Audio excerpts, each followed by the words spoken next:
ঘন ঘন গর্ভের সন্তান নষ্ট হয়ে যায়। এই ধরনের সমস্যা নিয়ে কিন্তু অনেক কাপল আমাদের কাছে আসেন। হয়তো বিয়ে হয়েছে ৫ বছর, দেখা গেছে ৩টা ৪টা প্রেগন্যান্সি হয়তো ২ মাসে ৩ মাসে নষ্ট হয়ে গিয়েছে। তো এই সমস্যাটা আসলে এতটাই কমন যে অনেকে মনে করেন যে আসলে সন্তান নষ্ট হয়ে যাচ্ছে, আমি ডক্টরের কাছে গিয়ে কি করব? আসলে ব্যাপারটা তা না।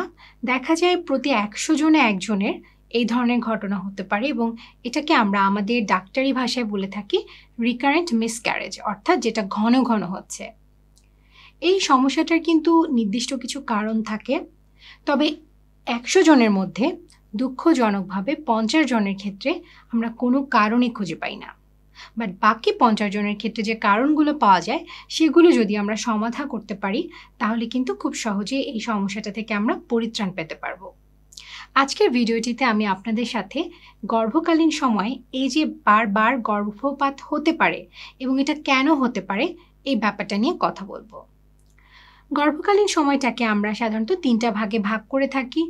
প্রথম অংশটা হচ্ছে ১২ সপ্তাহ পর্যন্ত, পরবর্তী অংশটা ১৩ সপ্তাহ থেকে ২৮ সপ্তাহ পর্যন্ত এবং এর পরের অংশটা বাকি অংশটা। তো দেখা যায় যে প্রথম ১২ সপ্তাহের মধ্যে যদি কারো গর্ভে সন্তান নষ্ট হয়, সাধারণত কারণগুলো হয়ে থাকে জিনগত কোনো সমস্যা, যেটাকে আমরা জেনেটিক ডিফেক্ট বলে থাকি।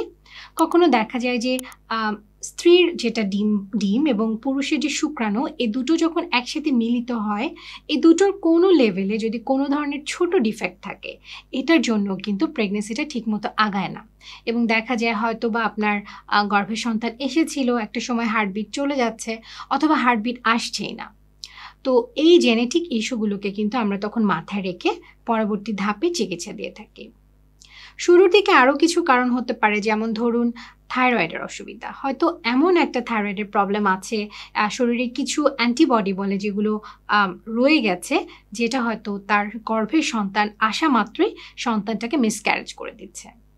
এছাড়া অনেক সময় দেখা যায় কারো যদি ডায়াবেটিস থেকে থাকে এবং সেটা আনকন্ট্রোলড, অর্থাৎ যেই ডায়াবেটিসটা আপনি ওষুধের মাধ্যমে বা ইনসুলিন দিয়ে কন্ট্রোল করে রাখেননি, হয়তো বা খালি পেটে আপনার ব্লাড সুগার ১২ আসছে, খাবার পরে আপনার ১৮ আসছে, এসব ক্ষেত্রে কিন্তু দেখা যায় যে গর্ভের সন্তানটা জন্মগত ত্রুটি হয় এবং এই ত্রুটির কারণে সন্তান গর্ভে আসার কিছু দিনের মধ্যেই দেখা যায় মিসক্যারেজ হয়ে যায়, কখনো কখনো হার্টবিট চলে যায়, যেটাকে আমরা মিসড অ্যাবর্শন বলে থাকি। প্রথম দিকে গর্ভের সন্তান নষ্ট হওয়ার এগুলোর পাশাপাশি আরও কিছু কারণ আছে। কখনো কখনো দেখা যায় শুরুর দিকে যদি কোনো তীব্র জ্বর অথবা গায়ে অনেক র্যাশ হওয়া, বিভিন্ন ইনফেকশন আছে ভাইরাল, সবগুলো আমি আপনাদের সাথে এখানে ব্যাখ্যা করব না। তবে যদি আমি একটু সহজ করে বলি যে একদম শুরুর দিকে যদি কোনো হাই গ্রেড ফিভার, অনেক জ্বর আসলো, আপনার গায়ে অনেক র্যাশ হলো বা এমন কোনো একটা ফ্লু লাইক সিমটম হলো, আপনি হয়তো বুঝতেই পারেননি আপনার খুব খারাপ একটা ভাইরাস দিয়ে আপনি অ্যাফেক্টেড হয়েছেন, এসব ক্ষেত্রেও কিন্তু বাচ্চাটা গর্ভে নষ্ট হয়ে যেতে পারে। পরের অংশ যেটা আমি বলেছি যে আপনার পরের দিকে যেমন ধরেন ১২ সপ্তাহ বা ১৩ সপ্তাহের পর থেকে এই সময়টা দেখা যায় আমাদের শরীরে কিছু অটো ইমিউন ডিজিজ আছে, হ্যাঁ, যেগুলোকে আমরা বলে থাকি অ্যান্টিফসফোলিপিড সিনড্রোম। তো এই অটো ইমিউন ডিজিজগুলোর মধ্যে খুব কমন এই অ্যান্টিফসফোলিপিড সিনড্রোম এবং এটার ক্ষেত্রে দেখা যায় যে শুরুর দিকেও প্রেগনেন্সি লস হতে পারে, অর্থাৎ ১০ সপ্তাহ ১১ সপ্তাহ, এবং এই মাঝের টাইমে এসেও কখনো কখনো দেখা যায় গর্ভের সন্তানটা হঠাৎ করে নষ্ট হয়ে যাচ্ছে। এই রোগগুলো যদি কারো থাকে এবং তখন দেখা যায় যে শেষের দিকে অর্থাৎ ৩০ সপ্তাহ ৩২ সপ্তাহেও বাচ্চাটা গ্রোথ প্রপারলি হয় না এবং তখনও কিন্তু একটা জটিল কন্ডিশন তৈরি হতে পারে। এছাড়া মাঝের দিকে আর যে সমস্যাগুলো আছে, যেটা শুরুতে আপনাদেরকে বলেছি, যেমন ডায়াবেটিসের সমস্যা, থাইরয়েডের সমস্যা, যদিও এগুলো সাধারণত শুরুর দিকেই প্রেগনেন্সি নষ্টের জন্য দায়ী, কখনো কখনো যদি আমরা এটাকে কন্ট্রোল না করতে পারি অথবা মাঝের দিকে এসে যদি আনকন্ট্রোলড হয়ে যায় ডায়াবেটিসটা, এটাও কিন্তু গর্ভের সন্তানকে নষ্ট করতে পারে। আমাদের জরায়ুটা আসলে একটা মাংসের কি বলবো, একটা থলের মতো, হ্যাঁ, এবং এই থলেটার ভিতরে নির্দিষ্ট পরিমাণ জায়গা থাকতে হবে যেটার মধ্যে প্রেগনেন্সিটা আস্তে আস্তে আস্তে করে বড় হবে। এখন ধরুন কারো জন্মগতভাবে জরায়ুর ভিতরে কোনো একটা প্রবলেম আছে, কোনো একটা এক্সট্রা দেয়াল আছে যেটাকে আমরা সেপ্টাম বলে থাকি, অথবা জন্মগতভাবে তার জরায়ুটার আকৃতিতে কিছু সমস্যা আছে, অথবা তার জরায়ুর মুখটা খুব ঢিলা। এইসব ক্ষেত্রে যেটা হতে পারে যে গর্ভকালীন সময়ে হয়তোবা শুরুর দিকে কোনো সমস্যা হলো না, কিন্তু যখন প্রেগনেন্সিটা আস্তে আস্তে বাড়তে থাকে, বাচ্চাটা একটু একটু করে বড় হতে থাকে, জরায়ুর ভিতরে সে জায়গা পায় না, এবং এই কারণে বাচ্চাটা হঠাৎ করে মিসক্যারেজের দিকে যেতে পারে। এটাকে আমরা বলে থাকি ইউটেরাইন অ্যানোমেলি বা জরায়ুর কোনো জন্মগত যে অ্যানাটমিক্যাল ডিফেক্ট বা তার আকৃতিতে যে সমস্যা। এই কারণগুলোতে মাঝের দিকে প্রেগনেন্সি নষ্ট হওয়ার ঝুঁকিটা অনেক বেড়ে যায়, এবং দেখা যায় যার জরায়ুতে এই ধরনের সমস্যা আছে, প্রথম প্রেগনেন্সিটা হয়তো 3 মাসে নষ্ট হয়েছে, পরেরটা হয়তো 4 মাসে, অর্থাৎ ধীরে ধীরে প্রেগনেন্সির টাইমটা বাড়তে থাকে কিন্তু বাচ্চাটা নষ্ট হয়ে যেতে থাকে। এই মাঝের দিকে এসে কখনো কখনো দেখা যায় যদি বাচ্চাটা অর্থাৎ মায়ের পেটে বাচ্চাটা থাকা অবস্থায় যে ফুল অর্থাৎ যে প্লাসেন্টা, যেটা দিয়ে বাচ্চাটা মায়ের সাথে সংযুক্ত থাকে, এটাতে যদি কোনো ধরনের প্রবলেম হয় এবং বাচ্চা যদি মায়ের থেকে ঠিকমতো অক্সিজেন এবং রক্তটা না পায়, সেসব ক্ষেত্রে কিন্তু বাচ্চাটা মিসক্যারেজ হয়ে যেতে পারে। আমরা অনেক সময় শুনি অনেকে অনেক ধরনের ওষুধ খেয়ে থাকেন, যেগুলো হয়তো তারা জানতেন না প্রেগনেন্সির সময় খাওয়া যাবে কিনা।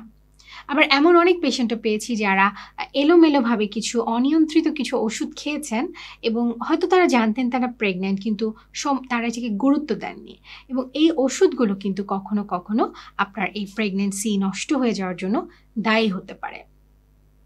আসলে গর্ভে সন্তান আসা যতটাই কাঙ্ক্ষিত, এই নষ্ট হয়ে যাওয়াটা ততটাই অনাকাঙ্ক্ষিত, এবং একজন মায়ের শারীরিক এবং মানসিকভাবে এই সমস্যাটা মিসক্যারেজ, যেটাকে আমরা আগে অ্যাবর্শন বলতাম এখন মিসক্যারেজ বলে থাকি, এটা যে তাকে কতটা আঘাত করে সেটা সত্যি কথা বলতে সেই মা এবং তার যে পার্টনার স্বামী, তারা ছাড়া বাইরের মানুষের পক্ষে বোঝা সম্ভব না।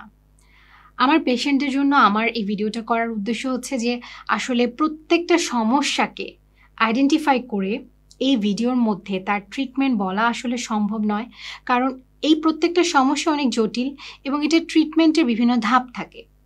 তবে একটা কথা আমি আপনাদেরকে বলতে চাই, সেটা হচ্ছে অ্যাজ এ ডক্টর আমরা যদি আগে থেকে জানতে পারি যে তার এই সমস্যাটা আছে এবং তিনি সামনে গর্ভে সন্তান নেওয়ার চেষ্টা করছেন, অথবা যদি জানতে পারি তার এই সমস্যাটা আছে এবং তিনি জাস্ট এখন প্রেগনেন্ট হয়েছেন, আমরা কিন্তু কিছু ওষুধ আছে যেগুলো দিয়ে আমরা রক্তটাকে পাতলা রাখি, কিছু ওষুধ আছে যেটা দিয়ে আমরা মায়ের থাইরয়েডের সমস্যাটাকে নিয়ন্ত্রণে রাখি, কিছু ওষুধ আছে যেটা দিয়ে আমরা ব্লাড সুগারটাকে খুব দ্রুত কন্ট্রোল করে ফেলতে পারি, কিছু স্পেশাল টেস্ট আছে যেটা দিয়ে আমরা বুঝতে পারি যে বাচ্চাটা আসলেই মায়ের পেটে প্রপার অক্সিজেন পাচ্ছে কিনা, এবং সেটা আমরা সময় মতো বিভিন্ন হরমোন, বিভিন্ন ইনজেকশনের মাধ্যমে বাচ্চার যে ওয়েলবিং সেটাকে আমরা এনশিওর করতে পারি।